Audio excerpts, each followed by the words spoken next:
Good evening, everybody, and welcome to Carving It Up Live right here on Facebook Live, YouTube, and on Twitter. As always, I'm Bryson Carver. It is great to be with you on this Monday evening. We got a lot to talk about. A crazy Week 5 in the NFL. We are a full month into the season. Going to talk about, obviously, lead off the show, the Dallas Cowboys now 4-1.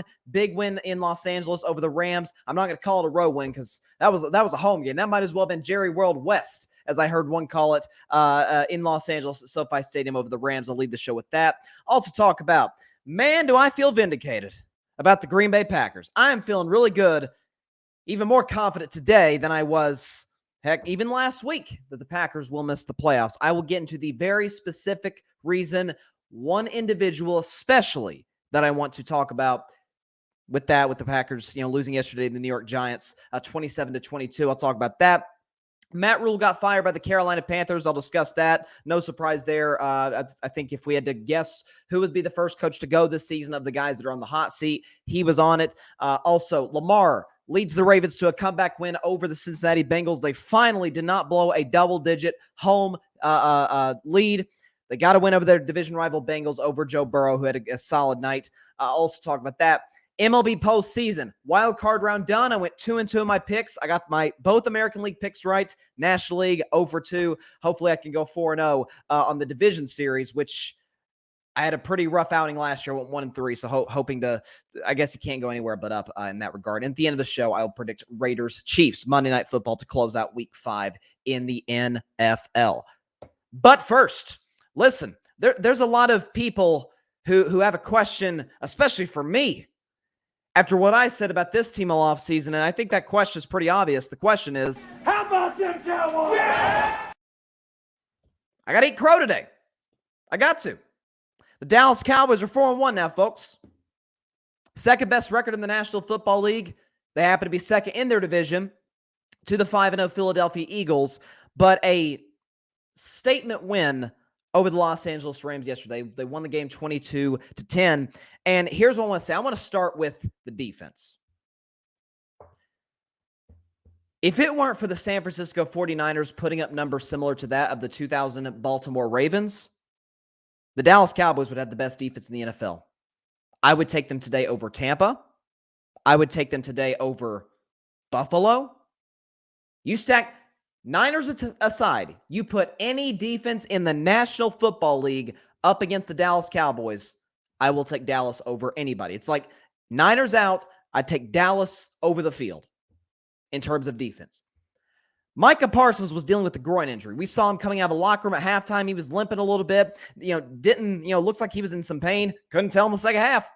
2 sacks, which I predicted on the Cowboys Can Fan pregame show. Shout out to those guys. Crack him if you got him. But I predicted that Micah Parsons would have 2 sacks, and he had that game-ending strip sack to really, put the bow on a big win for Dallas. DeMarcus Lawrence played well. He had the strip sack from Dorrance Armstrong. He recovered it for the touchdown. Dorrance Armstrong also blocked a punt. And so when you're talking about Dallas, and I've said this for the last couple of weeks, they have a way to win. And it's been very effective, right? Score early, put the pressure on the opposition's offense, get stops defensively, let Trayvon Diggs do his thing, let guys like Micah and DeMarcus Lawrence, Dorrance Armstrong, Odigizua had a sack yesterday. Let those guys go after the quarterback and make things tough on him. Because to me, that is the mark of a great defense. Dallas likes to play man. We know Dan Quinn, defensive coordinator, what a job that he has done in 2 years in Dallas. Dallas is a heavy man team. But the mark of a great defense, a truly great defense, when they can get pressure without blitzing. If they can just send 4 and get pressure on the quarterback. Now, some of that has to do with the fact that the Rams are dealing with all kinds of injuries and all kinds of, a lack of continuity on their offensive line. Some of it has to do with that. But they forced Matt Stafford to make some poor decisions, especially late in the fourth quarter. The interception to Malik Hooker. Okay, and again, I mentioned the strip sack late. Micah Parsons making that play. And so, again, Matt Stafford is a guy, we know, you can force him to make mistakes. Okay, as I say, sometimes in jest, but sometimes in being serious. Today, I'm kind of being serious when I say that. You can take the quarterback out of Detroit, but you can't take the Detroit out of the quarterback. Some of that applied yesterday. And so That Dallas Cowboys defense, folks, is special. It's special. There's no other way around it. They look unbelievable. But here's kind of what I want to get at offensively, because people talk about, okay, the Cowboys are sitting there at 4-1. Okay, they've done something in the first 5 weeks of the season that has not been done since 2016. You want to know what that is? Beat the two teams that participated in the previous season's Super Bowl. The Cowboys beat the Bengals in week 2 to start this winning streak, and their most recent win, as a matter of fact, in the stadium where the Super Bowl was played, against the team that won the Super Bowl, the Los Angeles Rams. It hasn't been done since the Atlanta Falcons did it in 2016. And what do we know about those Falcons? They got to the Super Bowl. We know what happened in that Super Bowl, but they still got there. Ironically, with Dan Quinn as their head coach. But here's what I kind of want to circle around on. Are the Cowboys contenders? Well, they're bordering on it. In an NFC that I said coming into the season I didn't trust. I thought the Rams would be great. They're not. I said Tampa Bay would get to the NFC Championship game, and while I'm not putting that out of the picture because we're talking about Tom Brady, have they had a very impressive performance yet?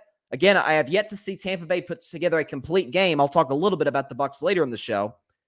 The Packers don't look great. The Vikings are in close games with the Chicago Bears. Like, Philadelphia is really the only team that hasn't had a bad game, and they're 5-0. But here's what I think is holding back the Dallas Cowboys from being contenders. I still don't trust their receiving unit. I don't. I trust Ezekiel Elliott, Tony Pollard, the job that they have done running the football. Again, we saw Tony Pollard had that long touchdown to put Dallas back on top after the Cooper Kupp touchdown. Again, Trayvon Diggs, my man. I'm starting to buy back into Trayvon Diggs, but he turned back into Kenny Rogers. He turned back into the gambler. Okay, he tried to play it inside. Cooper Kupp beat him, went the distance. Outside of that, Trayvon Diggs played a good game. But Dallas yesterday rushed for 163 yards. Pollard averaged 11 yards a carry. Zeke averaged only 3.5, but he was kind of that bell cow back. Typical Zeke stat line, 22 carries for 78 yards. We know he doesn't have the burst Tony Pollard does. We know Dallas can run the football, and I got to be honest with you. To me, the biggest shock of the Dallas Cowboys 4-game winning streak, to me, their offensive line. Tyron Smith, gone. Lyle Collins, lost him in free agency. Okay, you've got a rookie, Tyler Smith, starting at left tackle. Jason Peters didn't play. Now, he's been playing limited snaps, but he was out for the whole game due to injury. Tyler Biotish, I think, is a limited center. Zach Martin is still great, but we know he's been dealing with some injuries. His skills are receding a little bit as he gets up there in age. That Dallas offensive line has been excellent against, by the way, some pretty good pass rushes. Cincinnati, Giants, Washington still has an okay pass rush, and we know the Rams definitely got a good pass rush because Aaron Donald, who had a good game yesterday. I still don't trust the receiving unit. CeeDee Lamb dropped another wide open pass yesterday, folks. I didn't know that he was Kyrie Irving. I didn't know he was an anti-vaxxer. He didn't get vaccinated against the drops. He still won't get vaccinated against the drops. Now, Gallup also had a drop yesterday, but we don't expect that from him as much as we do CeeDee Lamb. But again, we talk about the sort of the quote, I'm going to say this in quotes, quarterback controversy. Cooper Rush, Dak Prescott. First of all, Cooper Rush yesterday, 10 for 16, $102, no touchdowns, no picks. He had a QBR 0 to 100, a QBR of 16. So this was a class participation grade for Cooper Rush. I thought this would be the game where he got exposed a little bit, but I picked the Rams to win a low-scoring game, 19-16. He wasn't even in position to do that, right? The Cowboys didn't put him in position to be quote-unquote exposed by the Rams defense. But I still maintain, if the Dallas Cowboys want to be a Super Bowl contender, if they want a legitimate chance of getting to Arizona, which is where the Super Bowl is going to be this year, they've got to upgrade the receiving unit. And I have a solution. We talk about there's a lot of problems in this world, but what's the solution? Do we have a solution to those problems? Well, I got a solution to the Cowboys wide receiver problem. Go pursue aggressively. Do something that the Cowboys have not done in quite some time. Pursue a big-time free agent. Odell Beckham Jr. is not in the team yet, folks. And we know he's listed teams like he wants to play for the Bills. He possibly coming back to the Rams. Rams could sure use him right now because Matt Stafford once again turned into that one-read quarterback just going to Cooper Kupp the whole time. or Skoranek or Allen Robinson, who once again did nothing yesterday. It's talked about possibly, there's been rumblings about him going back to the Giants. I doubt that happens, but yeah, you never know.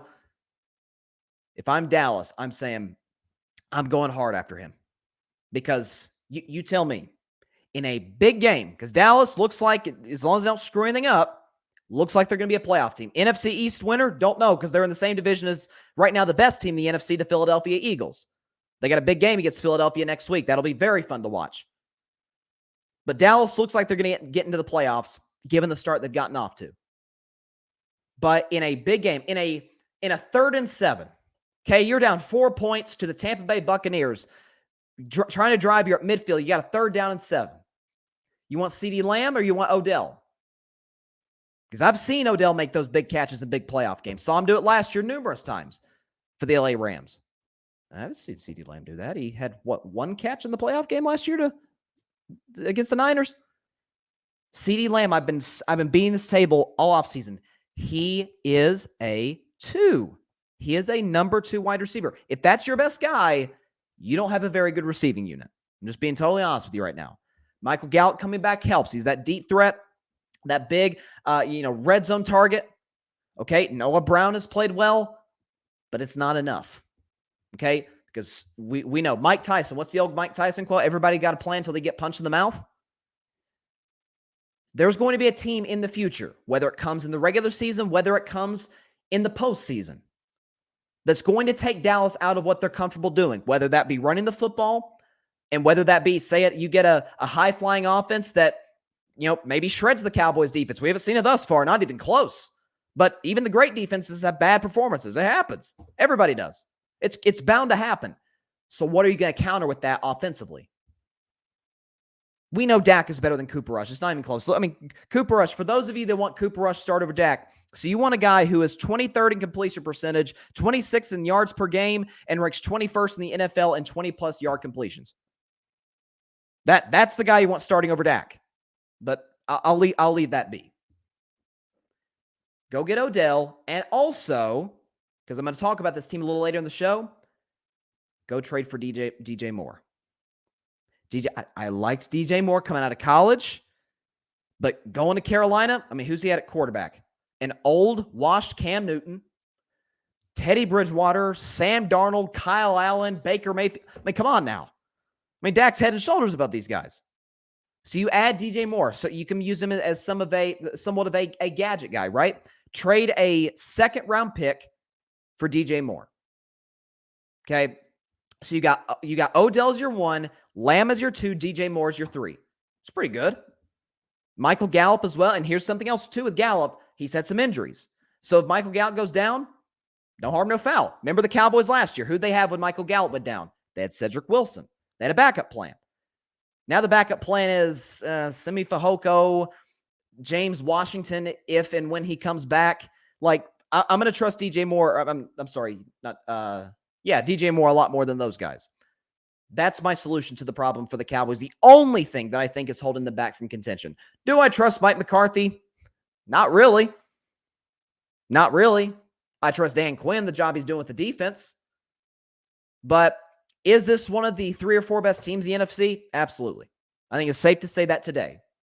To me, it goes Eagles, Niners, and then you're kind of in a tug of war between Dallas and Minnesota. That's what it feels like. I think Dallas is better than Tampa today. They're definitely better than Green Bay today. Saints, I know they got a win yesterday against Seattle, but they're kind of one-dimensional. Their defense hasn't been as good as we thought. So this is a top 4 team in the NFC right now. And so because of that, they feel like a Super Bowl contender if they upgrade the receiving unit. And of course, if Dak Prescott comes back, because if he doesn't, no, this is not a Super Bowl contender. Let us look at the comments here. John just says, my boy on cloud 9, LOL, Cowboys and Tennessee win. Listen, I've made it abundantly clear. Clear, as Stephen A. Smith would say. That I am an off and on Cowboys fan. I'm more of a Dak fan than Cowboys fan. I support the Cowboys because Dak plays for them. Because I was a Dak fan before he was on the Cowboys, just for the record. But yes, my Vols did win on Saturday against LSU convincingly, and we are now the 6th-ranked team in the country, and we are going to be Alabama on Saturday. You can put that in the books. And there you go, Barry. There you go. He said OBJ. That's what I'm saying. Will OBJ want to come to Dallas? I know Victor Cruz, his former teammate, suggested the other day, like, hey, listen, it's America's team. It's a big stage. Hey, maybe. Why not? OBJ, here's my only concern for OBJ, health. Has that because Jay Glazer was talking yesterday on the Fox NFL pregame show. He was talking about Odell should be good to go around November. So if early to mid-November hits, if that ACL is fully recovered, go for it. If Jerry Jones, because Jerry's on cloud nine, he's doing all these press conferences, talk about jewelries. He said jewelries comes with wins like this. Okay. If you think this team can compete, if you really think this team can compete, go get OBJ, or at least pursue him.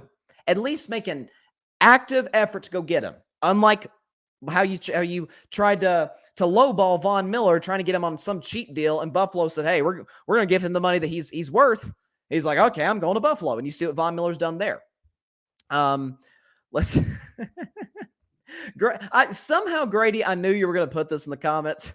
He said Antonio Brown is around Bud. He's a Dallas Cowboy. Golly, man, that dude's got bigger things to worry about than football. Let's put it that way. He's a bum. He's a bum. On a serious note, go try and trade for DJ Moore. There you go. That's what I was talking about. And I think with DJ Moore, he's been used as a little bit of a gadget guy with the Panthers, but we know he's a solid route runner. Dude is fast. And that's a little bit, the Cowboys lack that a little bit offensively outside of Tony Pollard. Tony Pollard's got wheels. CeeDee Lamb can move. He's not a burner. Michael Gallup is more of we saw he made that great catch on the sideline, as Nate Burleson would say, the toe drag swag play. He's a good deep ball receiver, but he's not what you would call necessarily a burner. DJ Moore is. Like, he would bring that to the offense. He would bring that even more so than Odell would. So, yeah, I think that would be I think that'd be huge. And he said we might be about to have a fire sale pretty darn soon. I think so. And I'm going to talk about Matt Rhule later in the show. And Grady says wait, let me put this up. There we go. Just to be clear, I'm a Pats fan 1A, then Panthers fan 1B because I'm from Charlotte. Hey, I respect that. I know plenty of people who have their favorite NFL team and then their team from their local area. I respect that. I don't get the people, though, who have like a West Coast team and an East Coast team. Like if that was the case, I'd be a Red Sox and a Dodgers fan because I've always respected the Dodgers.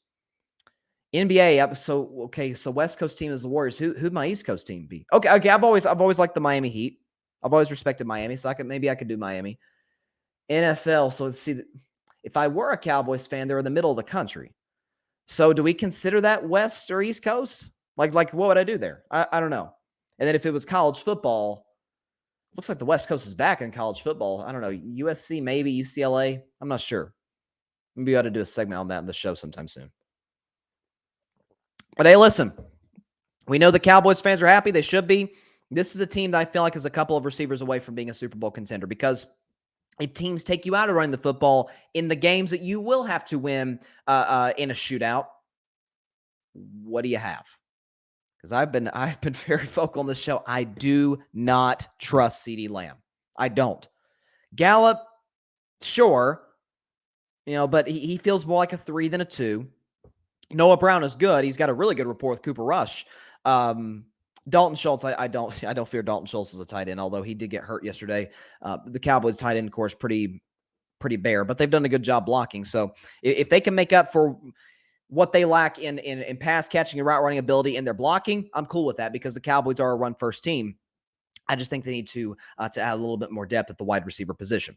All right, moving on to a team. So I admitted I was wrong on a team, the Dallas Cowboys, because I said when my man Dak went down, I said this team is dead. This team's not going anywhere. The season's over. Feels like a little bit of overreaction after week 1, to say the very least. So this is why I love doing Carving It Up, because from one segment I can admit I was dead freaking wrong. And then the next segment I can gloat a little bit because I told y'all so about something else. So the Green Bay Packers lost to the New York Giants yesterday, 27-22 in London. They led by a couple of touchdowns, ended up losing the game. What I thought was really interesting about this game And I said coming into this one, this is the battle of the 3-1 frauds. Okay, Giants fans, you have every reason to be excited today. You've got your coach. I love the Brian Daboll hiring from the beginning. I didn't like how they lowballed Brian Flores. I hated that. But with that said, I thought Brian Daboll was excellent in Buffalo as the offensive coordinator there. Really helped Josh Allen's development to a certain degree. And I thought he would do a good job in New York with the Giants. Didn't think he'd be this good this quick, especially with Daniel Jones at quarterback with that offensive line. But he has. And the Giants are sitting at 4-1. That said, New York, with all due respect, you are not a Super Bowl contender. You're not. You cannot win a Super Bowl with Daniel Jones at quarterback. Unless your defense was as good as the Cowboys defense or the Niners or the Eagles, no. You're not on that level yet. But this feels like it could be a playoff team, so we'll see where their season progresses from here. But for Green Bay, okay, you've got the edge. Obviously, you have the edge at quarterback. That goes without saying. You obviously have the edge at offensive line.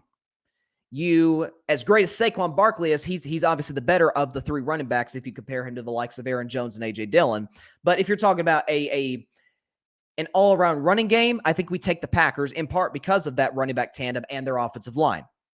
And defensively, it feels like it's kind of on equal footing.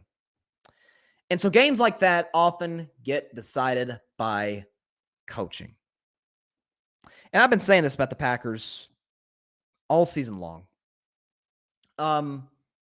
We know that they're limited at wide receiver.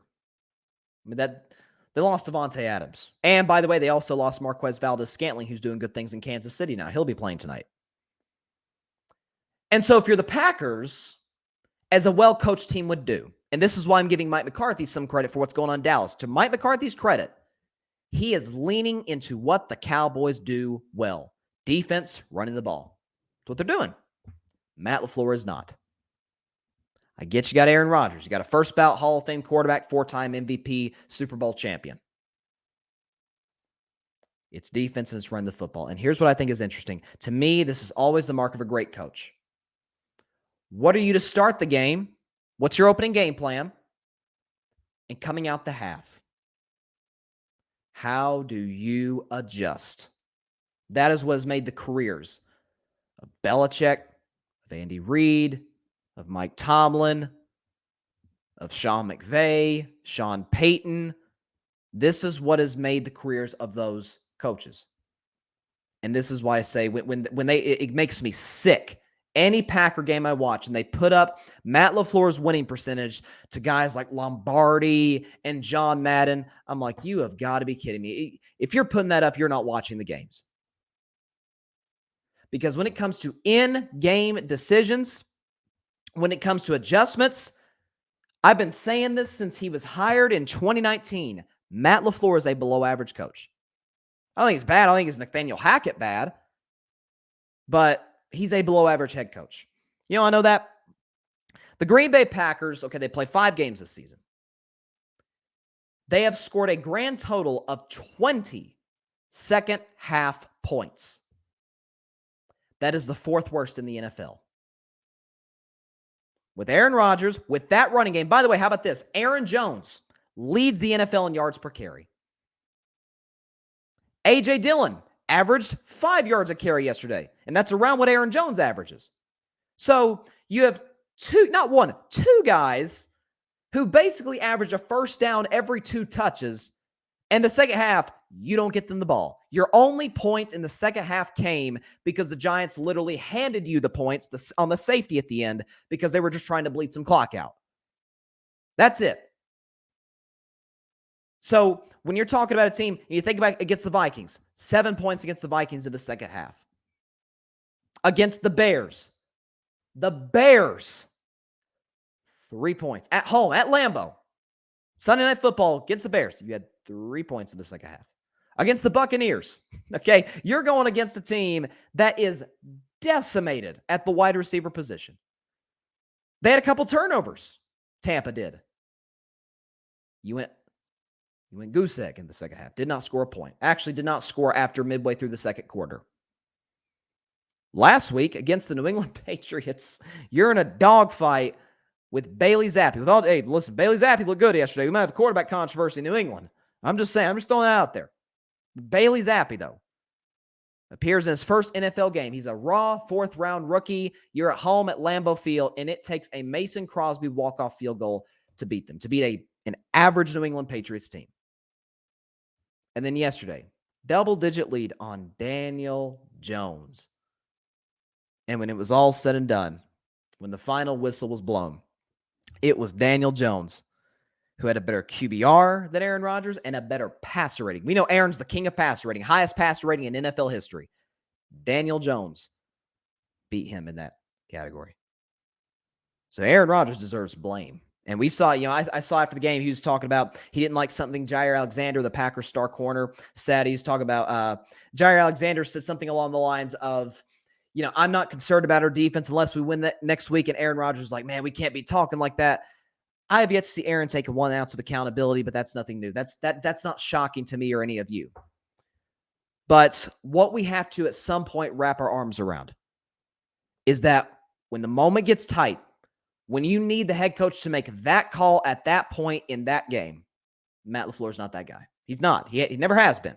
Never forget, he got hired by the Green Bay Packers. He was an offensive coordinator for the Tennessee Titans. Offensive coordinator. You know where the Titans offense ranked that season? 30th. So when we put him in that category of the whizzes, like Sean McVay and Kyle Shanahan, he's not even those guys' ballpark. He, along with Aaron Rodgers, has lost back-to-back games at home at Lambeau Field as a favorite. Numerous times, over and over, in the biggest of moments, he has struggled to make in-game decisions. He has struggled mightily to adjust. So when people act like the Packers are a Super Bowl contender, when they act like the Packers are going to win the NFC North, I laugh. Because we know the greatness of Aaron Rodgers, although Aaron hasn't played all that well this season. When we understand the limitations they have at wide receiver. When we understand the fact that their defense has not been what I thought it would be this season. They're not beating Minnesota. Minnesota has a better coach, Kevin O'Connell. Obviously, they don't have a better quarterback, Kirk Cousins, but you see Justin Jefferson yesterday? He looked pretty good, didn't he? Running game, it's equal footing. You could argue the Packers have a better running game than the Vikings do. Here, you know what the problem is? Matt LaFleur doesn't get in the ball. Up double digits. That's a time when you need to be bleeding clock. You're facing Daniel Jones. You're not facing Patrick Mahomes. This is a situation where you got to be really aggressive and trying to make plays and get into a shootout. You're playing Daniel Jones. Okay, Saquon Barkley only had 74 yards yesterday, which is pretty good for most running backs. For Saquon Barkley, who's leading the league in yards from scrimmage, that's pretty good. I think you would take that if you're the Green Bay Packers. But this is a poorly coached football team. They struggle with adjustments. They struggle in late game situations, as you saw yesterday. And they're struggling defensively. So this is why I said when I picked the Packers to win, but only by 1, just because simply Aaron Rodgers is obviously a significantly better quarterback than Daniel Jones is. But when the Vegas line said Packers -8, I'm like, they got to be out of their minds. What have you seen from the Packers this season that has made you say, oh yeah, they're an 8-point favorite over a 3-1 team on a neutral site? Like that's, I don't know. Maybe I'm missing something. Maybe I'm really missing stuff with the Green Bay Packers. But even in a weak NFC that we know is not as good as the AFC. AFC is just loaded with contenders. NFC's not. You tell me they could beat Philly in a playoff game? You're telling me they could beat Dallas? They can't beat the Niners. We've seen them lose twice to the Niners. You're telling me they could beat Minnesota? I just saw what Minnesota did in week 1. Smoked them. 23-7. Okay, defense shut Green Bay down. Heck, I'm not even sure they could beat the Rams today. The Rams got all kinds of issues. So, yeah, I didn't buy into the Packers this offseason. This is one of those games you have got to win. Okay, neutral site. By the way, that sounded like Lambeau Field. There was a lot of Packers fans in London yesterday. I didn't know they had that big of a following over there. But so you sort of have a home field advantage in a weird way. Okay, you've obviously got the quarterback advantage, offensive line advantage, defense equal footing, and I think you've got the running game advantage. But the Giants, unlike the Packers, were almost flawless situationally. Packers were not. And that's what decided it. Let's see. You know what? I like that, Grady. That's interesting. He says Daniel Jones is weird. He's like Mariota meets Goff at his peak meets Michael Vick. That is an interesting because you look at Daniel Jones and he's kind of tall. He's built very similar to Eli Manning, right? Because a lot of people talk about Daniel Jones drafted, like he even in the face kind of looks like Eli a little bit, but unlike Eli, dude could move. And I've always talked about the show. Everybody clowned Daniel Jones when he tripped and fell in that game against the Eagles when he was going to score easily, and he tripped and fell instead of scoring a touchdown. And I said, just the fact that he was able to get down there is pretty darn impressive. Like most quarterbacks couldn't do that. But Mariota, I like the Mariota comparison. Yeah, I mean, it feels like they're kind of in that same ballpark. And Jared Goff did not play well yesterday whatsoever. And Grady says he's just a strange player. He is a strange player. You don't really know what you're getting from game to game. He said can be a good starting quarterback / productive one in the right system, but nothing more in my opinion. I mean, again, there's clear limitations there. He doesn't have a great arm. Accuracy is all over the place at times. I mean, he made some throws yesterday. I'm like, what the heck are you doing? And then he made some throws like, man, that was a good job fitting it in there to guys like not Sterling Shepard. Who's that? 86 Slater. Made some good throws to Slater. But no, I think I've said for about a year he feels like a backup to me. But it like you said, if he's in the right system, which looks like Dable has, yeah, I mean, listen, he can win some games for you. If he's in the right system. And Grady also says, I'm a believer in the potential of Bailey Zappi. And he's got the lightning emoji. Zappy, zap. You get it. He says, I really want to see what he's got. Solid college career and put up numbers last year. By the way, him and Mac Jones look like brothers. It's funny. I saw a meme the other day that said Bailey Zappi looks like he could play Mac Jones in a movie. He kind of does. They bear a lot of facial resemblance. So, but no, Bailey Zappi's playing well. He did a decent job against the Packers last week, and then put on a nice show against the Lions. If I'm not mistaken, I think the Detroit. I think they did they shut them out? Yeah, they did. 29-0. So there you go. Now, albeit Detroit has the worst scoring defense in the NFL, but hey, listen, I got to give credit to Bailey Zappi looks pretty good. If nothing else, and see there goes Barry. There he goes. I'm out of here now. The Mac slander must end. LOL. Listen, you get on me about my support for Dak. And you're out here supporting Mac Jones, who, his backup is putting up numbers comparable to him. Come on now. Well, let's come on now. But hey, he's looking good. I mean, I can't hate. He's looking good. I think for sure he supplanted Brian Hoyer as the backup. If nothing else, Bailey Zappi is your backup quarterback. If God forbid Mac Jones gets hurt again, now could he replace Mac Jones? Who knows? I don't know where Mac Jones' health is right now. Again, that ankle injury did not look good against the Baltimore Ravens. Mac was in some serious pain, so we'll see when he can come back soon, maybe the next 2-3 weeks. I doubt he plays this week. Who do the Patriots play a week from now? New England. Hold on, I'm pulling it up. New England goes to Cleveland to play the Browns. Okay.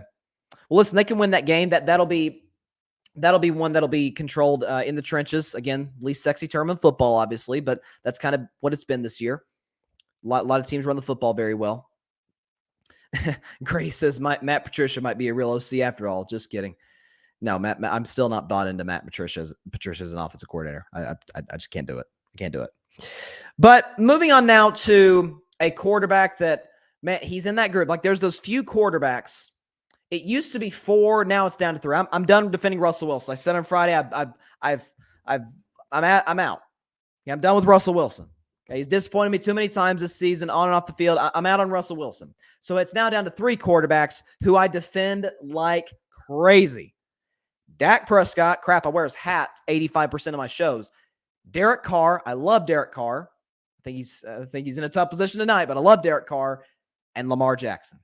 The difference is Dak's gotten paid, Carr's gotten paid, Lamar has not. And we know about the contract issues. Not going to talk too much about that today because talking about other people's money makes my head hurt. But Lamar Jackson yesterday led the Ravens to a big division win over the Cincinnati Bengals. Big, similar to like the Bills last week, whose win ironically came against the Ravens. We know the Bills hadn't won a one-score game since 2020. Like they went 0 for last year, including that, of course, that heartbreaking loss to the Chiefs in the playoffs. And so coming into Baltimore, coming back to beat the Ravens, winning a one-score game. I think it was huge for the Bills' morale, and obviously Buffalo looked unbelievable yesterday. They covered that 14-point spread and then some. I didn't think they would, but yeah, they did. But as far as Baltimore is concerned, as far as the Ravens are concerned, first of all, really, really solid night by their secondary. Thought Marcus Peters played well. They got, obviously, no shocker. They got a lot of pressure on Joe Burrow. That offensive line is back to being bad. They had a couple decent weeks, okay, against the Jets and then against the Dolphins. They're back to being that same joke on the offensive line that I've been pulling my hair out over ever since Joe Burrow got drafted. As a matter of fact, it's the very reason I thought Joe Burrow would not succeed in the NFL was because that offensive line is so bad. But Lamar Jackson is, in terms of how some in the media and some fans look at him, he is suffering from the same scope, the same syndrome that Dak Prescott has suffered from for years. That's why I defend both. Because when Lamar Jackson wins games like last night, because we saw Lamar miss some wide open deep balls down the field. He's got to hit those receivers. He missed Duvernay one time, and I don't know if it was Duvernay or somebody else the other time down the right sideline. He's got to make those throws. I'm not here to defend him in that regard. But he did get the ball back, down a point, against a very good Cincinnati Bengals defense who've done a great job on him all night, and drove him right down the field. And the greatest kicker of all time, yes, I said it, Justin Tucker, did what Justin Tucker always does, hit the game-winning field goal. But when Lamar Jackson wins, well, it's the system. He's a one-dimensional quarterback. He can't make those throws. Oh, that's okay. And then when Lamar Jackson plays darn near flawlessly, week 2 against the Miami Dolphins. Remember Tua threw 6 touchdowns in that game? Yeah, Lamar actually outplayed him. Had a better QBR and passer rating than Tua Tagovailoa. Yeah, but he lost. He can't win the big games. He can't win. He can win, obviously, games, but I'm talking about in some of the public eye, he can't win. Because in one regard, you're criticizing him for winning an ugly game, and then on the other hand, when he barely by the skin of his teeth, because of his defense, by the way, loses a shootout game, then he crushed him there because he lost. Like, which is it? Just tell me what your criticism of Lamar Jackson is. Listen, he's not the perfect passer. He is never, ever going to be Mahomes, Allen. He's never going to be those guys. So if that's your expectation, that's on you. It's not on Lamar. That's on you. But then when you say he can't pass, Lamar Jackson, as a matter of fact, leads the NFL. I saw this stat today. It says a lot. Lamar Jackson leads the NFL in touchdown passes from the pocket with 10. So just because he has a shaky night throwing the football, just because he did miss those deep balls, and listen, like I said, I'm not here to defend him there. He did not play the perfect game. He got outplayed by Joe Burrow yesterday. But you're telling me that in that situation, ugly as the game may be, Lamar's got the ball down 1. That's what Lamar does. Boop, boop, boop, boop, boop. Justin Tucker wins it with a field goal. That's what he does. He's got the clutch gene. He plays very well from behind. Last night's an aberration, right? He is typically a very good passer from the pocket. And obviously everybody knows about his ability to run the football. So when people say, and you say, well, what about Jimmy Garoppolo, right? Jimmy Garoppolo missed those throws against Denver and had the self-safety, and you were out here crushing him. Because Jimmy G and Lamar Jackson's winning percentage is very, very similar. It's like around that 70% area. Here's the difference. Baltimore wins because of Lamar Jackson. Don't believe me? Look at last year. What was their record without Lamar? You say, what's their record without Jimmy G? Well, I don't know. They had a young Trey Lance. They had Nick Mullins, C.J. Beathard. This isn't exactly, this isn't Steve Young and Joe Montana backing him up. You know what I'm saying? Backing up Jimmy Garoppolo. Whereas Jimmy, you see how he wins in the playoffs all the time? He's got 4-2 record in the playoffs. Yeah, look at his numbers in those wins. It's about running the football and playing defense. Whereas Baltimore, it's Lamar, take us there. And 3 out of 5 times he has. Should be 4 out of 5 because his defense badly let him down against the Miami Dolphins. But they're sitting there at 3-2. And guess what?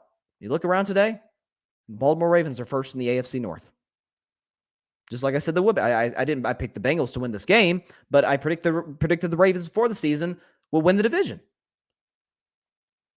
The secondary improved drastically from what it had looked like the previous 4 games. And Lamar Jackson, despite not playing the greatest last night, playing a very good defense, drove him right down the field.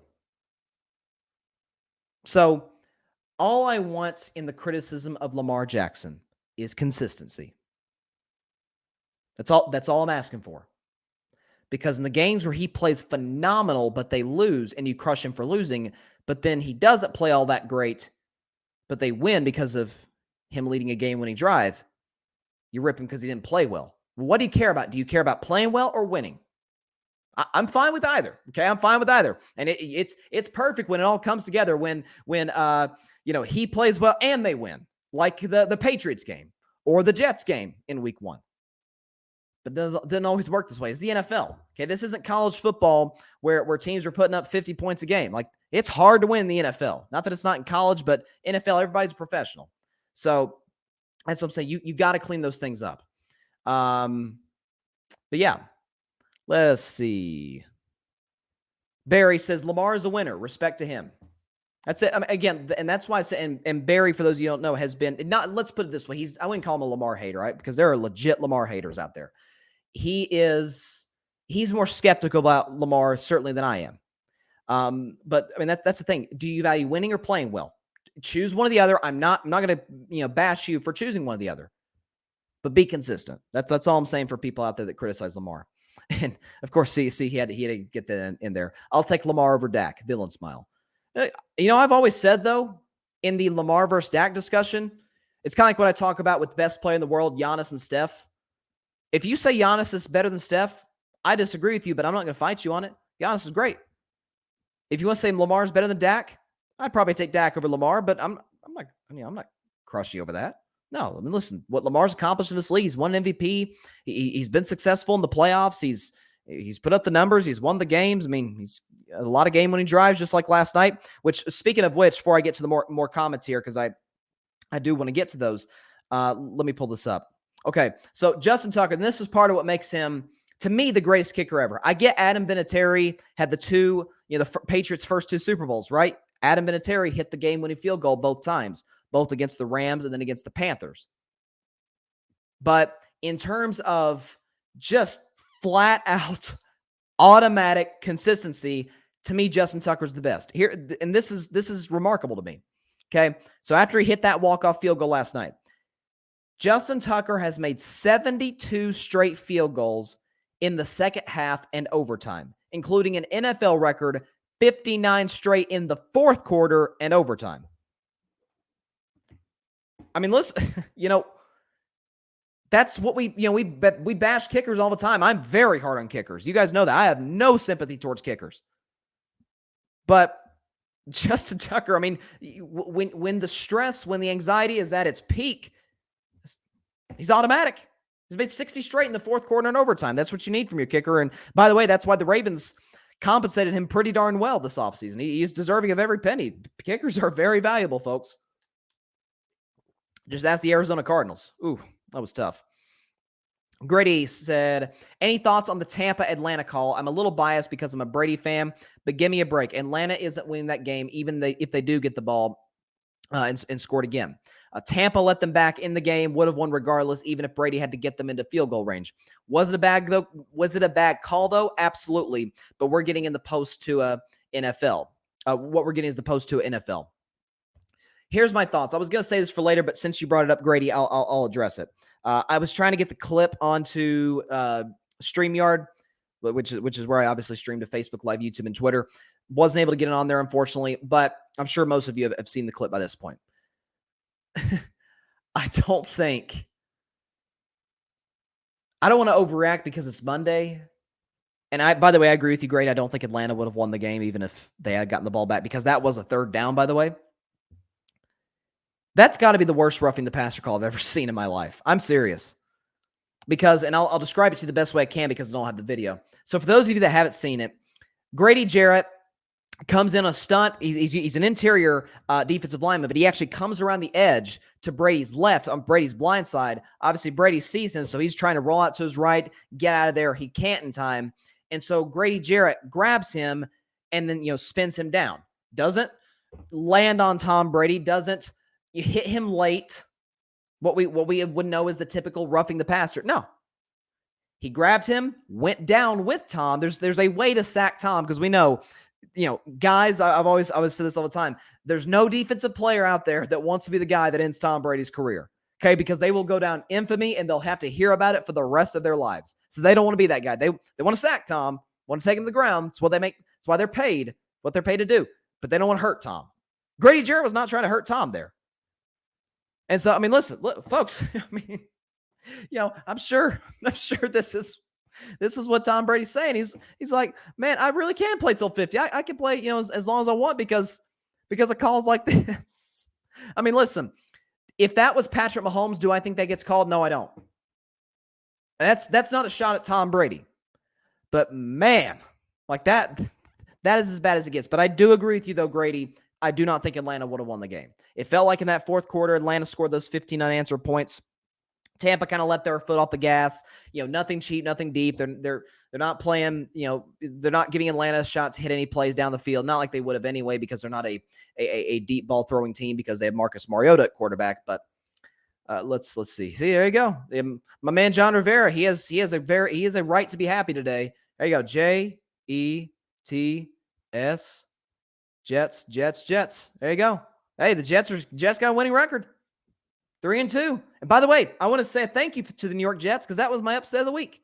Now, I did not, unfortunately, the upset of the week had to come off of another concussion to a Dolphins quarterback, in this case being Teddy Bridgewater, who himself has a history with concussions. He had a really scary one back in, I think it was 2015, when he was the quarterback of the Vikings. Had a real scary one against the, at the time, St. Louis Rams.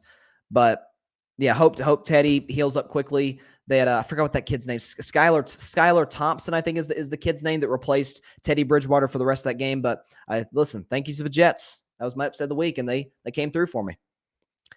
Grady says, still think it's an overreaction by the media, though, talking about Lamar Jackson or talking about the Tampa Bay roughing the passer. Grady says, Tucker is simply the new Adam Vinatieri. Guy is a baller. I do confess I love and miss the days of Billy Cundiff in a Ravens uniform, though. He was really good. I know, if I'm not mistaken, was Billy Cundiff the kicker? I'm not trying to like be brutal on him. I promise I'm not, because listen, this is tough. But if I'm not mistaken, was Billy Cundiff not the guy who missed the field goal at the end of the AFC Championship game against the Patriots that would have tied it and sent it to overtime? Because it was like a 30-yard field goal. Because Flacco threw a pass. Joe Flacco threw a pass back in the end zone.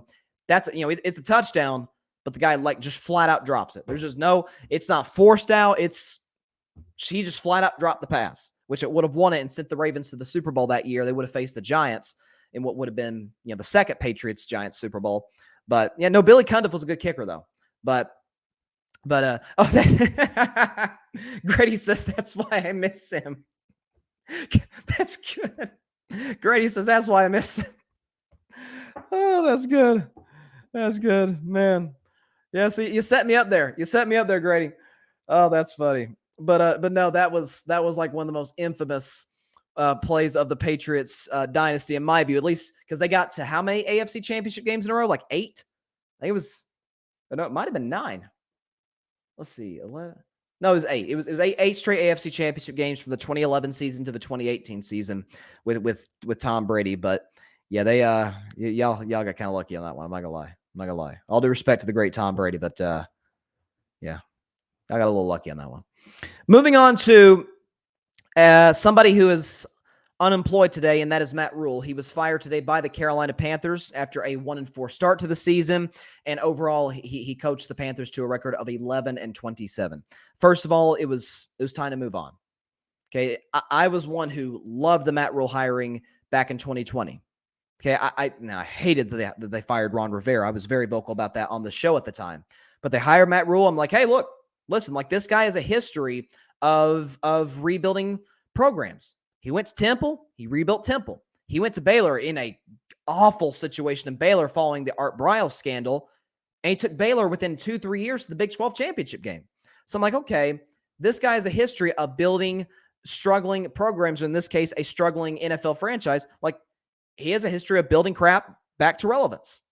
It didn't work. Now, some of that was the fact that he never had a anything close to a franchise quarterback, because he had Teddy Bridgewater in 2020, he had Sam Darnold in 2021, and he had Baker Mayfield in 2022. So it's not like he's getting a lot of competence out of that position. I mean, they had their moments. Teddy and Sam and Baker had their moments, but it wasn't anything close to what you need to even be a playoff contender, much less a Super Bowl contender. But here's sort of my thoughts. Matt Rhule, first of all, I think he's going to be up for one of the big jobs in college next year. You know, you're talking about a Wisconsin, maybe a Nebraska out there. You know, two former Big Ten powerhouses could go after Matt Rhule with his history of rebuilding struggling college programs back up. So Matt Rhule's going to have a job next year, probably as a head coach in college. He's a very good college head coach. He just he simply didn't fit the NFL. I read some reports about how and we see this a lot with college coaches. They tend to struggle in the NFL, most of them, for this reason. They coach pros like they coach college players, and it just simply doesn't work. You know, that happened. Warren Sapp felt that way when John Gruden was the head coach for the Tampa Bay Bucks 2 decades ago, and it did not sit well with Warren Sapp. It doesn't sit well with any professional. And so I think sort of that, not old school, because Matt Rhule is still a fairly young guy, but I think the sort of rah-rah type, not that coaches can't be rah-rah, but sort of, again, treating NFL players like they're college players, it just didn't work. And, you know, he had some issues at times with the media. At the end of the day, here's what the Carolina Panthers have to do. We know that they're going to a full-out rebuild. They traded for Baker Mayfield in hopes that, you know, maybe he could do. Baker's awful. Now, Baker's going to be out for a few weeks. He's got an ankle injury, so we're thinking, I think, 2 to 3 weeks with him, whether he can come back. So for the time being, PJ Walker is the quarterback for the Carolina Panthers, but they're going to, heck, they very well could trade Baker to be somebody's backup. I don't think that'll be the case, but I'm not ruling it out. They need to move Christian McCaffrey. They've been in trade talks with teams for years. They were in the Deshaun Watson sweepstakes last offseason, and the Houston Texans wanted Christian McCaffrey in a deal, and, you know, it just wasn't able to come through. But Christian McCaffrey, they need to go in and move him, get some picks, maybe get some players for him. DJ Moore, I suggested, hey, Dallas Cowboys, go get DJ Moore. Green Bay Packers could be, you know, listen, DJ Moore would absolutely be the best receiver to me on the Green Bay Packers. I'd absolutely take him over Allen Lazard. So Packers, go get a deal done with the Panthers for DJ Moore. Brian Burns as well. You know, there's some teams that could use him. So a lot of moving pieces, a lot of guys that could really, really help some teams that are trying to contend for a Super Bowl while also helping the Panthers in their rebuild. Okay, they need picks. I don't think they have a 3rd, 5th, or 7th round pick, if I'm not mistaken, next draft. So they need all the picks they can get. They need all the pieces that they can pull into that franchise in order to rebuild it. Never forget, this was a team that made 2 Super Bowls in about a 12, 13-year span. So this was Carolina. You know, they were one of the expansion teams in the 90s along with the Jaguars. They've always been a respected franchise. And so going through this rough patch right now, I think moving Matt Rhule, going and doing it early in season is the right thing to do. I think Steve Wilkes is going to be the interim head coach. We know he was the head coach of the Cardinals back in 2018. So again, we'll see how that works. Carolina, an argument today could be made that Carolina is probably the worst team in the NFL.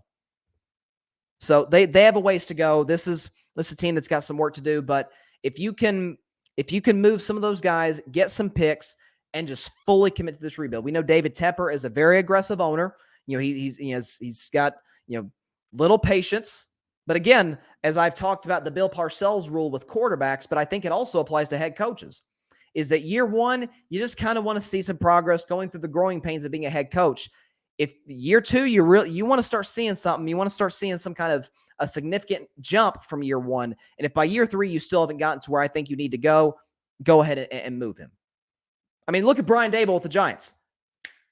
Right off the bat, they're 4-1. The New York Giants, they won 4 games last year. They've won 4 games already this year. Like a lot of times a coach just comes in and it is immediate. Okay, the Los Angeles Rams were garbage in 2016. I think they went 4-12. Jared Goff looked like he shouldn't even be in the league. Sean McVay gets hired. They win the division, go to the playoffs. The next year, they get to the Super Bowl. A few years after that, they win the Super Bowl. So a lot of these truly great coaches, it's pretty quick. You notice pretty quick, okay, like, all right, we got the guy. We got the guy that can take us to where we think we need to go as a franchise. But it was the right move to make. Grady Edwards, who again, as he detailed earlier, he said he's Patriots 1A, he's Panthers 1B because he's from Charlotte. He's a Panthers fan. So he says, Byron Leftwich is my first choice for the Carolina Panthers. Guys I want them to pursue. We're not getting Sean Payton, and Dan Quinn is a decent/okay head coach, but I don't think I want a recycled name. Unless we bring back Ron Rivera because he might be in the hot seat in Washington, though I don't think it's warranted. His staff was really terrible. Yeah. Although I will say though, at the end for Rivera, I think Sean McDermott, the year the Panthers went 15-1 and lost in the Super Bowl to Denver, I think Sean McDermott was the defensive coordinator, and we see the job that he's done in Buffalo. But yeah, I mean that's fair though. Overall, his staffs weren't that of Andy Reid. Let's put it that way. But back to I like that. Byron Leftwich, the job he's done in Tampa as the offensive coordinator, giving him a shot. He's a young offensive mind. You're probably going to draft a quarterback. I mean, listen, there is no better time for the Panthers to go into rebuild. Like, don't drag this out. See, maybe Matt Rhule turns around. No, just go into the full rebuild. You're going to have a chance at C.J. Stroud, Bryce Young, Will Levis. Hey, let's start talking about my man Hendon Hooker, Hendo Cinco at the University of Tennessee. Hendo for Heisman? I'm just saying. But let's put that aside. The Panthers are going to have an opportunity to draft one of these young quarterbacks. And so bringing in, by the way, Byron Leftwich, a former quarterback, an offensive coach. Bring him in, have that good relationship with your young guy, be able to develop him, be able to get some of those picks that you get from, from trading some of these guys. Carolina could be right back to where, we expect them to be in just a few years. John says, I hope McCaffrey gets traded to Buffalo. I read today that the Bills are in discussions to get McCaffrey, which good night if they get him. Man. That's part of it. They could use him too because the Bills have kind of struggled at times with running the football and developing a consistent run game. If Christian McCaffrey, and knock on wood, man, he's struggled. His biggest issue has been injuries. If he stays healthy, man, that would be something if the Bills pick him up. And John just said Bills are all in. They should just go for a full rebuild. Absolutely. Be a win for both sides. Grady, my Panthers need to get a tight end. Haven't had one since Greg Olsen. Yeah. Oh, Grady said, sorry, Matt Rhule's staff is very terrible, not Rivera. He had a solid staff. Yeah. No, the Matt Rhule staffs were not good. Yeah, Greg Olsen, man. And Greg Olsen, by the way, is a very good broadcaster, by the way. He's done a good job. He was hired full-time last year, done a great job with the #1 Fox team this year with Kevin Burkhardt. Like, I really like Greg Olsen as an announcer. But yeah, he was, until injuries got him at the end in Carolina, he was solid, man. I mean, consistent, Pro Bowl level player. He was kind of a security blanket for Cam Newton, was a big time leader for that team. Yeah, I mean, if you could bring in a guy who's even slightly resembles what Greg Olsen brought on and off the field in the locker room, that in itself would be huge. The Panthers rebuild. It's something else for rebuilds too. And I know he's not the most popular of people right now, Draymond Green, but he said something on his podcast. It's obviously talking about the NBA, but I think it also applies to the NFL and any sport. When you have veterans, the reason that a lot of these rebuilds end up not working, you don't have any seasoned vets to come in and teach the young kids. And Carolina is one of the youngest teams in the NFL. So, and they're going to get even younger now that when they make some of these deals, make some of these trades, we assume. But bring in veterans, bring in guys that can, along with the coaches, because sometimes, I know Bruce Arians talked about this before, sometimes if the coach tells a player something, it's in one ear, out the other. But when that same thing is repeated by one of his older teammates that, has some real cachet in the locker room, like, it sticks more. So if I'm the Panthers in free agency, grab some veterans that fit what you're trying to do, what you're trying to build, along with some of the young guys that you bring in. Because to me, that's the way to do the rebuild. But of course, it all starts with hiring a new head coach, Again, Leftwich is I think would be a tremendous choice in drafting one of these young quarterbacks without a question. Who knows? The Panthers could have the number 1 pick. They could. I thought Atlanta would be worse than them. Atlanta's got some playmakers. Drake London's all right. Okay, Kyle Pitts, we know what he can do. And Marcus Mariota's done a good enough job. But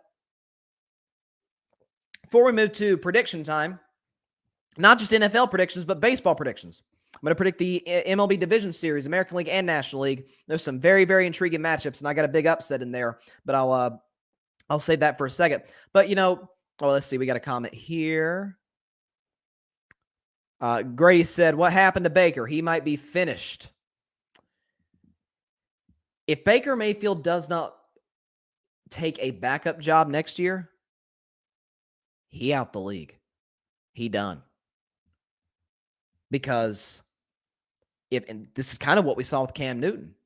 Although at least Cam Newton won an MVP at some point. At least Cam Newton had some pretty good years in there. Baker's had one decent year.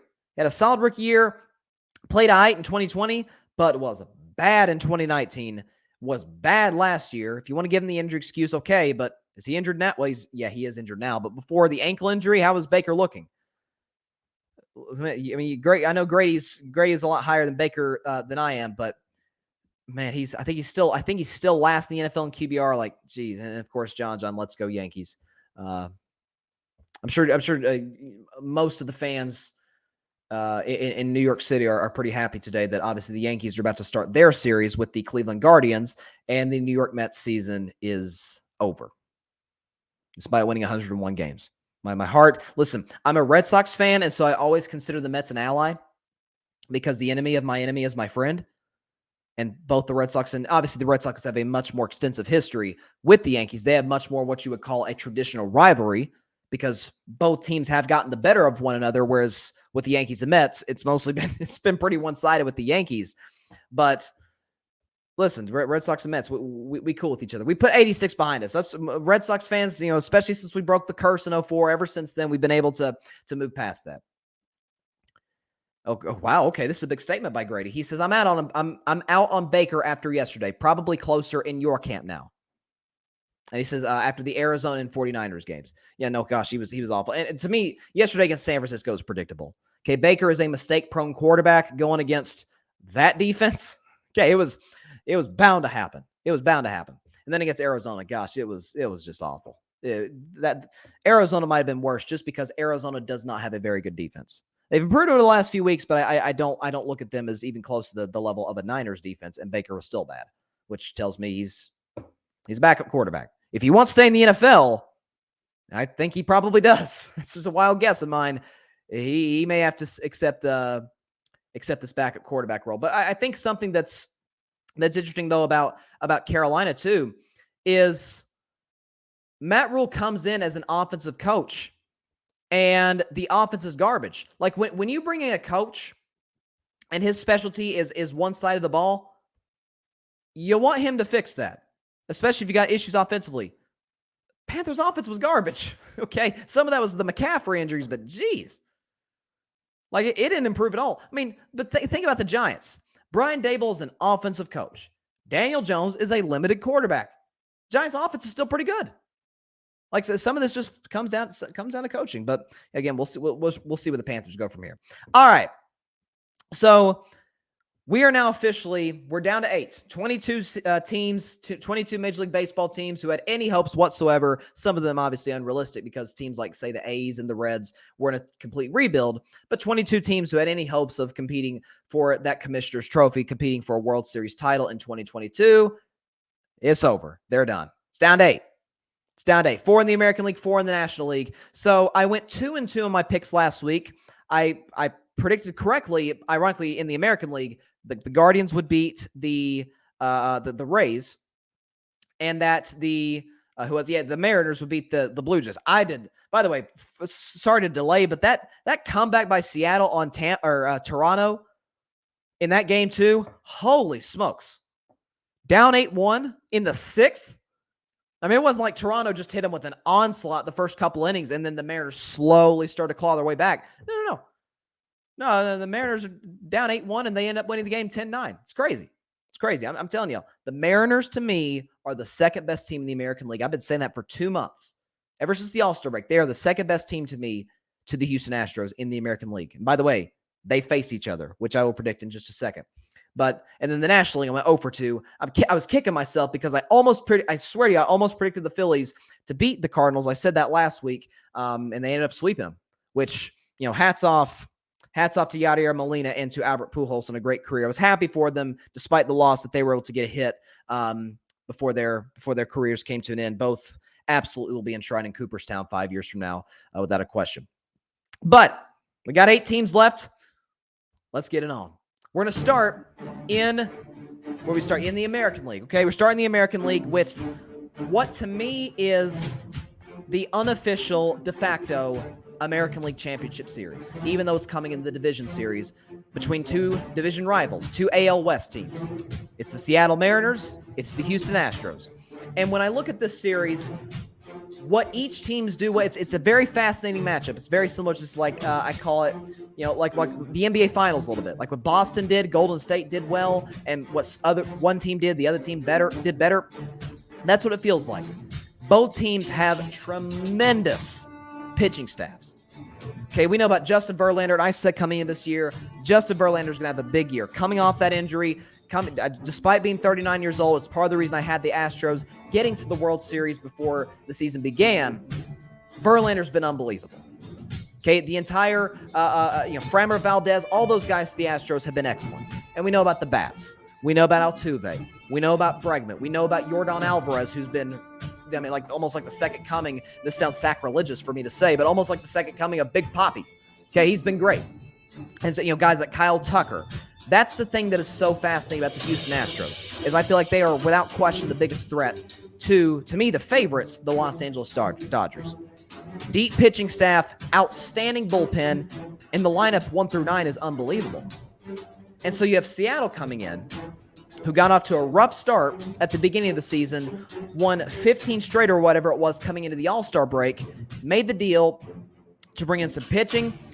We know Julio Rodriguez, J-Rod, Toronto wouldn't even pitch to him during the series. Okay, he got his money this season. He's got a 14-year deal, so props to him. But when you're talking about a Seattle Mariners team that has a little Cinderella feel to it, right? You've got the manager, who's been excellent.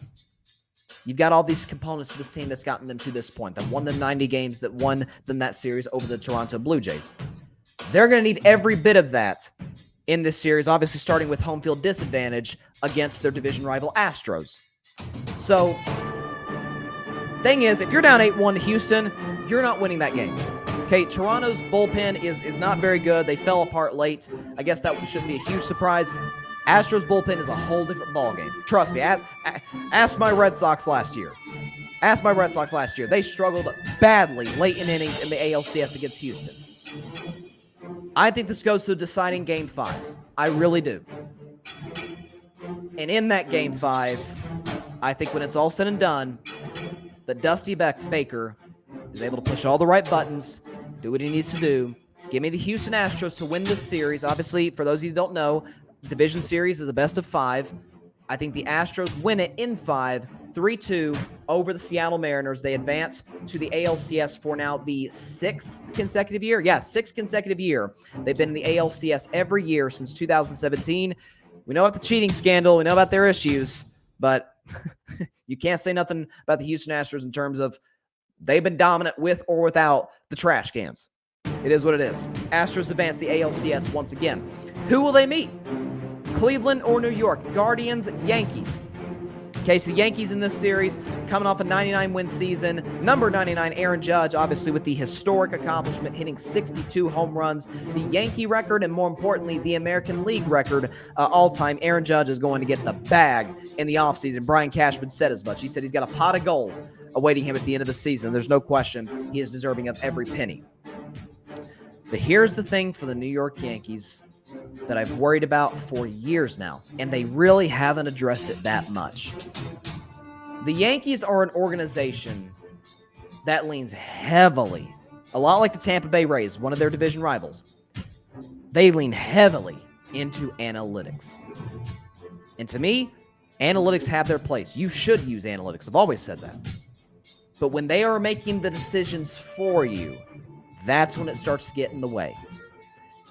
And in terms of how the Yankees have put together their roster, in terms of their lineup, it's kind of been Aaron Judge or bust.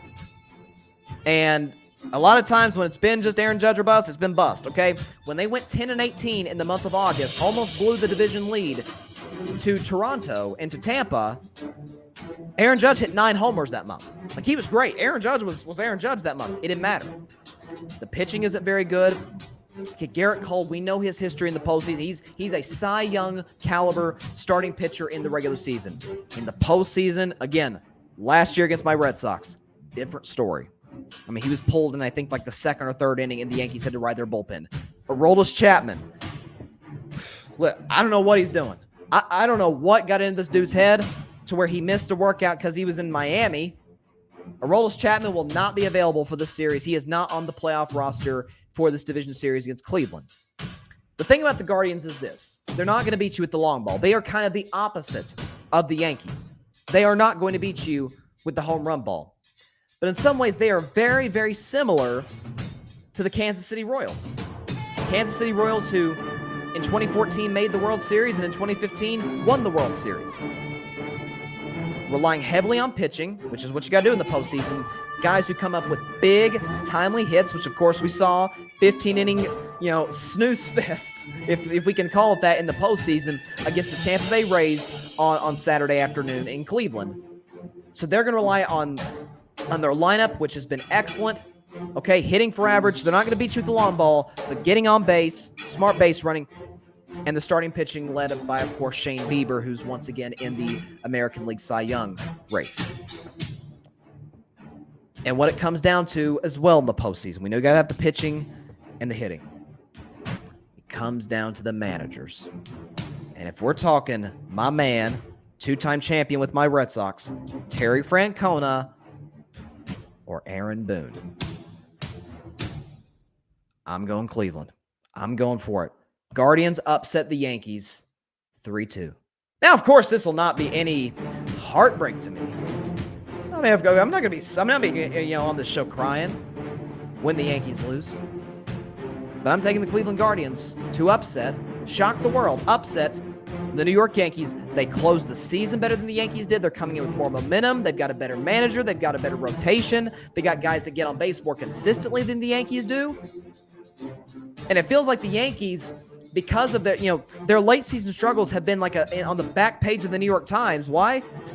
Because of Aaron Judge's historic season, the historic 62 homers.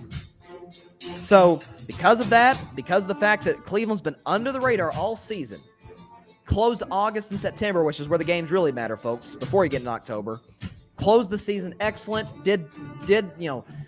took care of business against the Twins and the White Sox in their division to hold them off, to win the American League Central.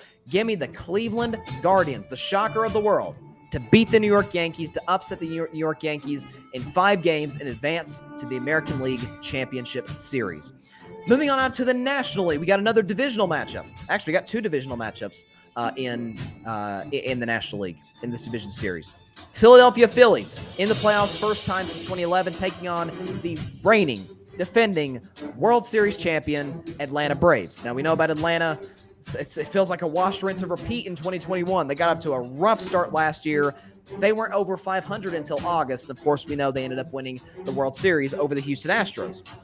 This year, they got off to a similar start, although they sort of peaked around July, August, and especially in September, sweeping the Mets over that weekend, over the last weekend of the regular season, to win the to win the National League East over the Mets and over the Philadelphia Phillies, who they'll, of course, be playing. We know about the Braves. Dansby Swanson has had an excellent year. Okay, all their big bats have been great. They've showed that sort of championship DNA all season long. Brian Snitker's done a great job. And then as for the Philadelphia Phillies, right, they come in. Aaron Nola, no shock to anybody, was phenomenal in that Game 2 win, that Game 2 shutout win over the St. Louis Cardinals. Bryce Harper with timely hits. Okay, my man Kyle Schwarber coming up big. So you have the bats. You have guys like Segura, who had that big hit at the end of Game 1. Philly, 1 through 9, has one of the better lineups in the postseason. They're going to need it desperately against an Atlanta Braves team whose strength is obviously in their rotation. I think when it's all said and done, I'm going to take the Atlanta Braves to win the series. I thought about a sweep, but I'll take them to beat the Phillies, who I should have predicted to beat the Cardinals. Otherwise, I would have went 3-1 in my picks. But I think this series will be over in 4 games. Braves advance over their division rival Phillies, and they get back to the National League Championship Series for the 3rd consecutive year. And they will meet the winner of the San Diego Padres and the Los Angeles Dodgers. Now, what do we know about the Padres? Once again, we keep repeating this phrase, but it's so important in the postseason, and that's pitching. Okay, Yu Darvish in that Game 1 win over the New York Mets set the tone. Max Scherzer had a bad night, giving up 4 homers. The guys like Josh Bell, Machado played well. I'm forgetting that other guy's name. The leadoff man for the Padres, his name escapes me at this particular moment in time. But a Padres lineup that's missing Fernando Tatis. But adding Juan Soto at the deadline, relying even from the beginning of the season because of the loss of Tatis due to suspension and injury, relying on pitching. Because they come into that series, shock the Mets, win 2 out of 3 in Queens, New York at Citi Field to advance to play for the 2nd straight series, a 100-win team. Playing, to me, without a shadow of a doubt, the best team in Major League Baseball. How many teams, folks, could go out there, despite the loaded roster they have, lose their number 2 starter, really their number 1 starter, who's a Cy Young candidate, and win 111 games? You think about that. They were threatening for a while there to possibly reach Seattle's record. I think 118, if I'm not mistaken, is the record that the 0-1 Mariners, who didn't even get to the championship series, and the 1906 Chicago Cubs was able to. It was 1906? It was the Cubs in the earliest 20th century. Dodgers were threatening that for a while. We know what my man Mookie Betts does. It still breaks my heart into a million pieces that he is not still wearing a Red Sox uniform. But the addition of Freddie Freeman, who was in till the last day of the regular season, he was in the running for the batting title. He has been an exceptional addition to this Dodgers roster, to this Dodgers lineup that's been excellent all season long. So due to Clayton Kershaw, I know people bashed him for his record in the postseason. It's not great. But 2020, he got over the hump. He didn't pitch last year due to injury. So coming back in the postseason, he's hungry. He's ready to go. You have guys like Tony Gonsolin, who was excellent. He's up there in wins in Major League Baseball and in the National League.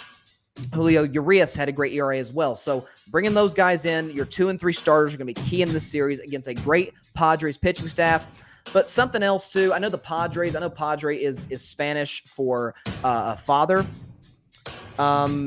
No team in Major League Baseball, I think, certainly among good teams, has been the quote-unquote Padre of the Padres other than the Dodgers. Dodgers have owned the Padres. I think that's going to continue. They will sweep this series 3-0, the only sweep, I think, of the division series. They sweep the Padres, their division rival, to once again advance to the National League Championship Series, and they will meet the Braves for the 3rd consecutive year. They met in 2020. Of course, the Braves blew that 3-1 lead. Dodgers went on to win the World Series for the first time since '88.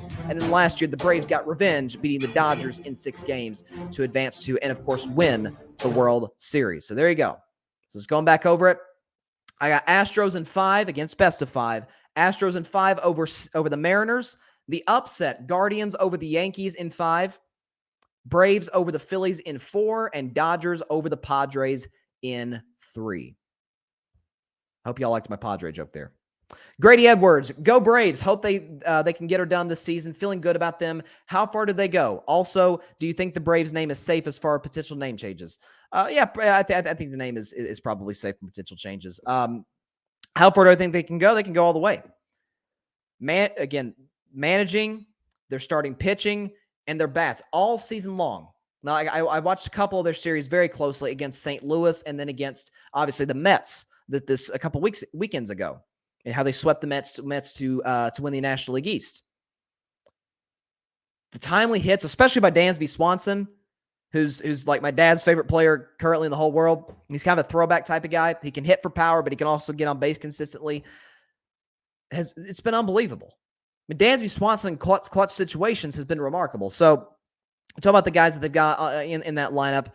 They've been excellent. Again, obviously we know about guys like Acuna and company, but you know this Braves team has an excellent opportunity to go back to back. And how long has it been? I think we haven't had a back-to-back champion since the Yankees in the late 90s, which means we haven't had a back-to-back World Series champions in the 21st century.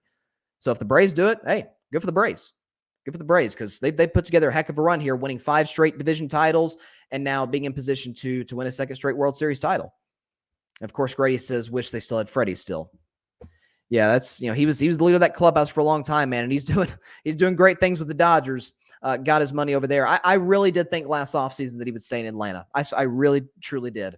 But props to him. He's a great, great dude. It made me emotional. I'm not even a Braves fan, but it made me emotional when, was it in May, I think? It was either May or June when Freddie Freeman returned to Atlanta at Truist Park, and every at bat, he tipped his cap to the fans, and they were all giving a standing ovation. Like, it was a really, really cool moment. Freddie's a great, great human being, great role model, and obviously a great baseball player who has a very, very good opportunity to himself be enshrined in Cooperstown one day, and he himself will have a chance to win back-to-back championships. But it's funny, like the Braves and Dodgers, that series has decided the World Series champion. Did in 2020, and it did in 2021. So who knows? Maybe it could this year. I think they'll meet in the NLCS once again, and that'll be interesting. If both teams stay healthy, that feels like a 6 or 7 gamer, without a doubt. Now, I'm not done with predictions. Not ready to get out of here quite yet. Shifting back to the NFL, we've got a big one tonight. Okay, we got a divisional matchup between the Kansas City Chiefs hosting the Las Vegas Raiders. Obviously, two teams. I would say two teams. It felt like one team had high expectations coming into this year, that being, of course, the Raiders, coming off of a playoff appearance last year with an interim coach. They bring in Josh McDaniels, they bring in Devontae Adams and Chandler Jones, and they're off to a slow start. They're 1-3, and they started 0-3. They got over a win over Mr. Let's Ride last week. But, for the Raiders, I think they would be the 7th 0-3 team in history to make the playoffs, which seems like a long shot, and it is. And I'm not a big fan of Mike McDaniel, although I'm not a fan of his either. Josh McDaniels. But I believe in. I believe in Derek Carr, and I believe in Devontae Adams. But let's go into the predictions right now. Monday Night Football. We got Chiefs. We got Raiders. Chiefs in this game are favored by 7, so basically a full touchdown over their division rival. Here's to me what I'm looking at. Okay, for Kansas City. They're coming in, big-time momentum win on the road, Super Bowl rematch against Tampa Bay. They pull it out at the end at 41. Was it 40? I think 42-31 was the final score. Kansas City was just, fantastic. Patrick Mahomes did Patrick Mahomes things. They ran the ball very effectively, and that's kind of what I'm going to focus on, is their ability to run the ball. Vegas's defense has not been great stopping the run.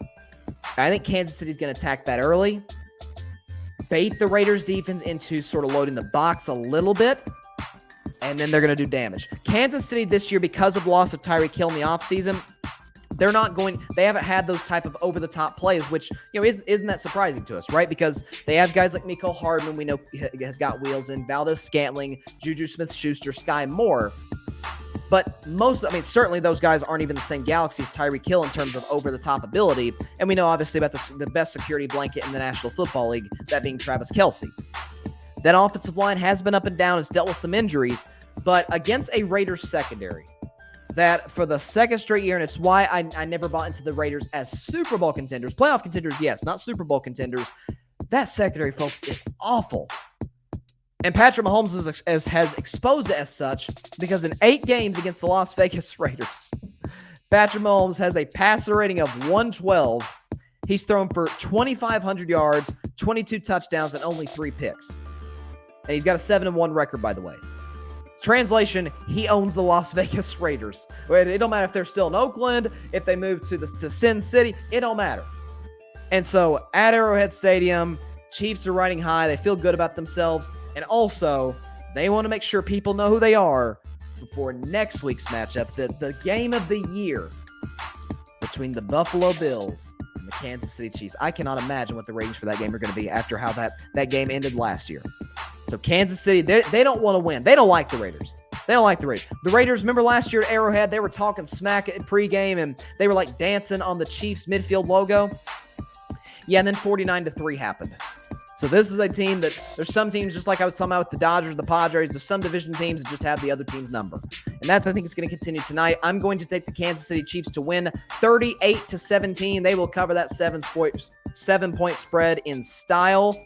They'll drop the Raiders to 1-3. They themselves will elevate to 4-1 before that big matchup. Man, I can't wait that we're all going to be watching against the equally 4-1 Buffalo Bills. Kansas City wins this one tonight, 38-17, and goes to 4-1. They win over the Las Vegas Raiders. Patrick Mahomes, I'm going to say he has 3 touchdowns. I think they rush for 2. Again, I think they're going to get started with the running game, really lean on that with Edwards-Helaire, but get the Vegas defense to kind of to come in a little bit, and then they're going to hit him over the top with guys like Hardman, Juju, obviously Travis Kelce and company. Let's see. We got some comments here. Grady says, got Devontae Jacobs, Travis Kelce playing tonight. Josh McDaniels better not mess it up tonight for me. Carr is Tony Romo 2.0. He can be elite, but he can be awful. He's such a frustrating player. That being said, give him any day as my quarterback when starting a franchise. 100%. That's a good comparison to Tony Romo. He's more durable than Tony was, certainly at the end. But yeah, but listen, Tony had those moments. To me, the ultimate, if you had to ask me, what was Tony Romo? And I'd say 2013, week 5 against the Denver Broncos. Went blow for blow with the great Peyton Manning.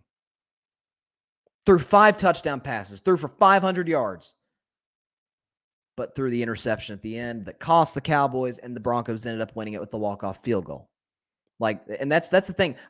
I was never a big Tony Romo fan in terms of, can he win the big games? He was clutch. That's the thing for Tony. In terms of game when he drives, Tony Romo's thinking top 10 all time. So if you kind of like what I was talking about with Lamar earlier, if you give Tony Romo the ball, a chance to win the game, more times than not, more than a lot of quarterbacks in the NFL, he usually came through for you. And I always felt like Tony Romo was a guy that was capable when the right pieces were around him, like say in 2014, of winning the Super Bowl. But unfortunately for him, he was never able to hoist that Lombardi trophy. And Derek Carr, yeah, that's a good comparison. He feels like a similar type guy. Grady, Mahomes versus Josh Allen. Seems like we've seen this before. Brady versus Peyton Manning. Yep. And it's funny, I actually talked about that after the game of the year last year. I think we'd all agree on that. The game of the decade. The Bills game versus the Chiefs in the divisional round. And I said the next day, this is the new Brady Manning. Okay, these guys are going to meet in the playoffs basically every year. The last couple of years has been an Arrowhead. Patrick Mahomes still, 5 years into his career, has yet to play a road playoff game, which speaks to his dominance along with the likes of Andy Reid and company. But yeah, these two guys are going to be meeting the playoffs for a while. It's going to be a situation where the winner of that game wins the Super Bowl. Now, it hasn't been the case the last 2 years, but make no mistake about it. As time goes on, a decade from now, we're going to be looking at some of these matchups, whether it be in Buffalo or in Kansas City, and be like, yep, okay, winner of that game ended up winning the Super Bowl. It's kind of like, in terms of team rivalries, it's kind of like how the Cowboys and the 49ers were in the 70s, 80s, and 90s. Like the winner of that game won the Super Bowl, a lot of times in the NFC Championship game. And obviously, again, Brady versus Manning when Peyton was in Indianapolis and then in Denver. I think Brady finished with the better playoff record. Was it better playoff record? No, I think it was Brady finished with the better overall record over Peyton, but Peyton either had a better AFC Championship game record or playoff record. I can't remember what it was, but no, they certainly had their battles as well. To me, 2 of the 3 greatest quarterbacks ever. Obviously, Brady's the GOAT. We know that. But to me, Peyton's number 3. I'm a huge Peyton Manning fan. All right, that is all the time we have for today's show. Appreciate everybody stopping by as always. Be sure to catch Carving It Up live on Thursday at 6 p.m. Eastern, 3 p.m. Pacific time on Facebook Live, YouTube, and on Twitter.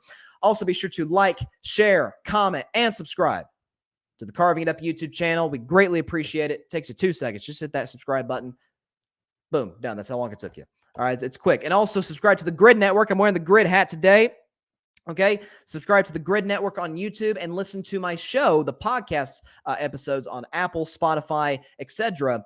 On the Grid Network podcast podcasting platforms. Go check out over there. Subscribe to to Apple and Spotify to listen to Carving Up Live, as well as my other teammates on the Grid, guys like Barry and Alfred and Patrick Brown and Ryan Flowers. So check those guys out as well. We got more coming from you from the Grid. Also, Carving Up merch. It's available now.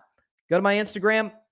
Got the link there. It's in, I've got my story saved. So click the link. Carving It Up merch, man. We got hats, t-shirts, hoodies. We've even got stuffed teddy bears. I mean, who doesn't love a stuffed teddy bear? And you got the Carving Up logo on it.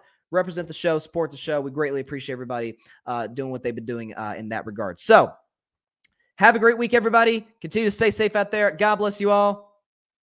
Peace out. And night-night.